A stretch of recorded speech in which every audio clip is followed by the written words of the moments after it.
back and you are listening to It's the Wait a Minute Show on X Squad Radio Network.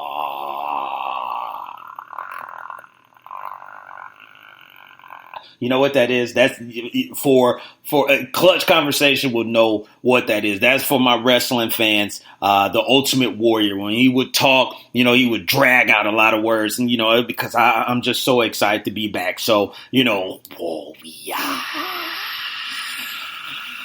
So if you're a wrestling fan, then you know what that is. So I digress, though. Let's get back to what we were talking about, and that is sports. So again.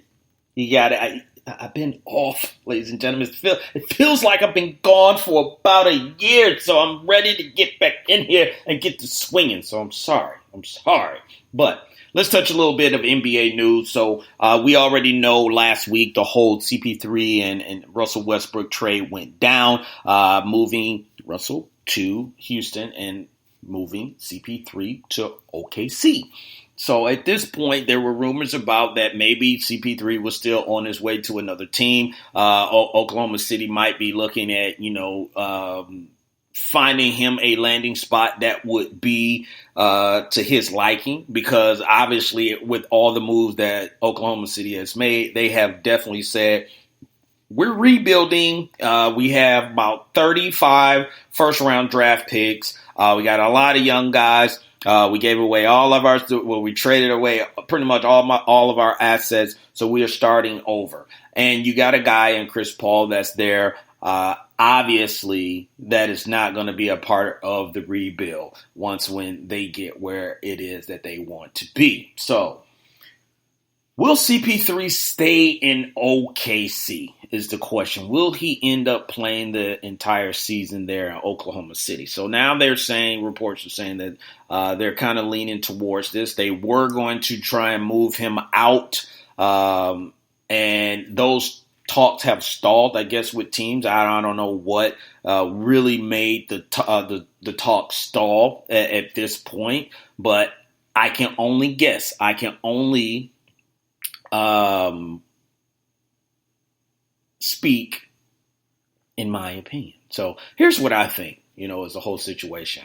Will he stay in Oklahoma City? Yes. I think he will play the entire season there. One is his contract. We already know that. So it's going to be kind of hard to move him to some other teams that are contending because of what his contract is. Now, people have said something about a buyout. That doesn't make any sense. I don't see why a team would buy him out at this point so he can go and sign, with some other team. Now, the reason I say that as well, because you are still trying to sell tickets. And in Oklahoma City, they had guys like James Harden, Kevin Durant, and Russell Westbrook, which would give you the motivation to get up, go in your pockets, and go down and pay the money for an NBA game to go watch the home team. You don't have that anymore. So you got to have someone there that you want to market and you want to highlight. So business-wise, yes, I do think that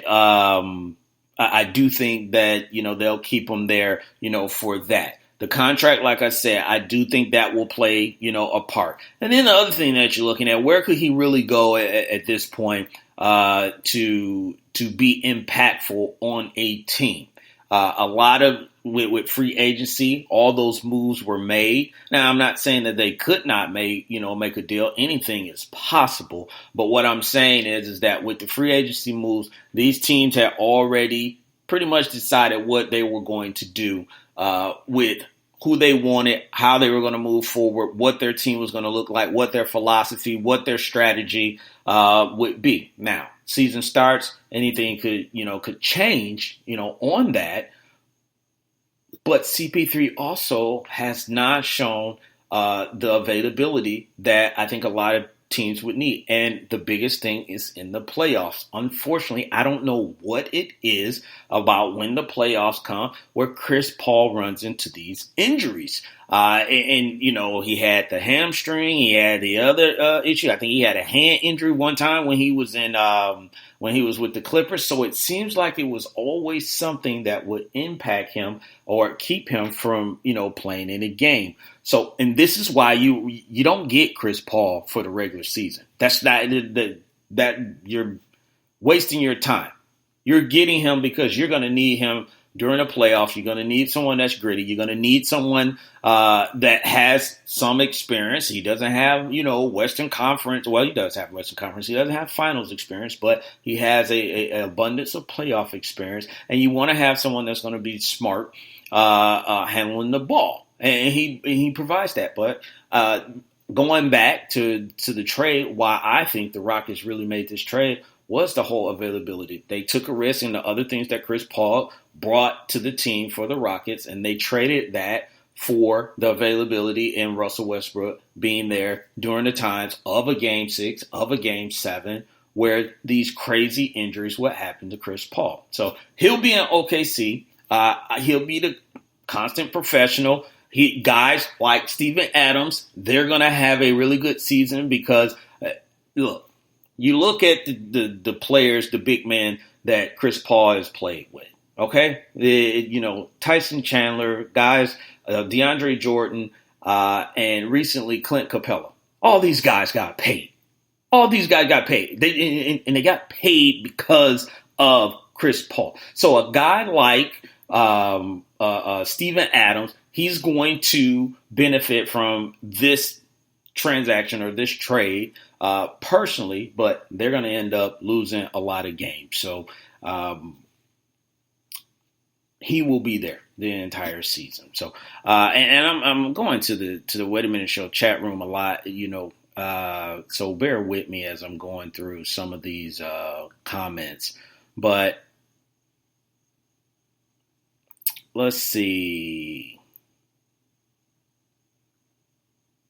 We talked about Zeke, so we'll go on from there. Vince Wright, he was saying Zion on keto yet. And keto, however way you pronounce it. At this point, no, he's probably on gumbo or something like that. But here's the thing I'm going to say about the whole Zion weight thing, Vince Wright. And I know a lot of people, you look at him, you be like, hey, he look like he been eating a little bit. Yeah, he probably have. But the man is 19 years old. He's not 39. He's not the Sean Kemp that played for the Orlando Magic. Okay? Instead of the Rain Man, it was more Drizzle Man, at this point. So the guy will get with a nutritionist. He will take care of his body. And Charles Barkley came out, and he was a perfect example. Charles Barkley did not come into the league in the best of shape, but he did what he needed to do and got himself into shape. And Zion can do that. And I don't see him being complacent, with just being the number one overall pick. If he needs to lose weight, if he needs to, whatever it is he needs to do nutritional wise, I think he will do it. So I think everybody just, calm down. The season hasn't even started. We don't even have training camp yet. And I think he will show up, and I think he will surprise, a lot of people. Now, speaking of surprise, I am going to take this as some ultimate disrespect by Vince Wright, because he goes on into the Wait a Minute Show chat room and has the nerve, I'm going to go to the side for a second, to say the Ultimate Warrior sucked? Are you kidding me? Now, we may not understand the things that he said, especially if you were a kid, and then when you're an adult and you went back and looked at it, you were like, what the hell was the Ultimate Warrior talking about? But him running down the aisleways, shaking up ropes, and all ripped up, and pressing people over his head and throwing them across the stage and over the arena. Look. We were kids. It doesn't matter at that point. How could you say the Ultimate Warrior sucked? Vince, do not end up on the Big L Award later on tonight, because we got room to add people to the Big L Award. Indeed. Exactly. Lopan. So don't get on Lopan's bad side, because he will throw you, on there. But let me get back. I digress. So Vince Wright goes on to also say that send CP3 to Jelani's Pistons. No, we do not want Chris Paul. And this is no disrespect, but this is not what the Pistons need. They do not need a player, superstar or whatever, on the tail end of his career, coming in to do nothing. And because the Pistons are not in a position to where they could add him and really make some noise in the Eastern Conference. No, there's no reason to do it. We've seen that with Allen Iverson there. Although, yes, Allen Iverson is, will go down, and he has. He was a Hall of Famer. He went down as one of the greatest players, of all time. But coming at the tail end, things just change. And I think things are going to change for Chris Paul. So, no, do not send him to the Pistons. Vince Wright. Send him to Minnesota if you want to send him somewhere. Mochi says, man, gonna let C3P, he's speaking a little jargon here. I'm sorry. Man, gonna let CP3 finally go to the Lakers. Oh, wait, him and Rondo. That ain't gonna work. Yeah, that's not gonna work. That would be a problem if he did go there. And no, they don't need him there in LA. LeBron is playing point. So you don't need a point guard when you got a point forward and you got LeBron running the show. So no CP3. And y'all just trying to almost finish up the Banana Boat reunion. And then Carmelo be the only person. And then cue the Carmelo talk, Carmelo to the Lakers. That's going to end up happening at some point when basketball news gets slow. Somebody's going to throw out there, Carmelo to the, LA Lakers. No, we're not going to do that. But CP3, at the end of the day, it will be in OKC. So also during NBA free agency, there was a piece that people were talking about, or a story that people were talking about, and it had to do with Marcus Morris, who was originally going to sign a 2-year deal with the San Antonio Spurs, but then he ended up changing his mind and he went to a 1-year deal with the New York Knicks. So people were kind of talking about, hey, you're going back and all this stuff. And then they brought up, the whole thing about DeAndre Jordan and him changing his mind. So I started thinking, and I was, discussing this with Lopan. Indeed. Yeah. Well, I had said I was discussing it with you, Lopan. Why did you have to say that? I said it, so you didn't have to co-sign on it. But this guy, yeah. But we were discussing it, and we were talking about, is it okay? Is it okay to change your mind? Is it all right if you are a professional athlete to say you're going to do one thing and then go back and change your mind? Now, obviously, you want your word to be golden. And when you tell someone something, you definitely want to come through on it. So I get where people are at, on this. But I will say there are certain circumstances that I think where it can be acceptable. And that is, if something was brought to your attention late, let's just say that. Then yes, I think it is okay. Maybe there's a team that, wanted your services, but they knew they couldn't. And then something happened with their rosters that made them a player. And then they wanted to get, involved and try and hire you for your services.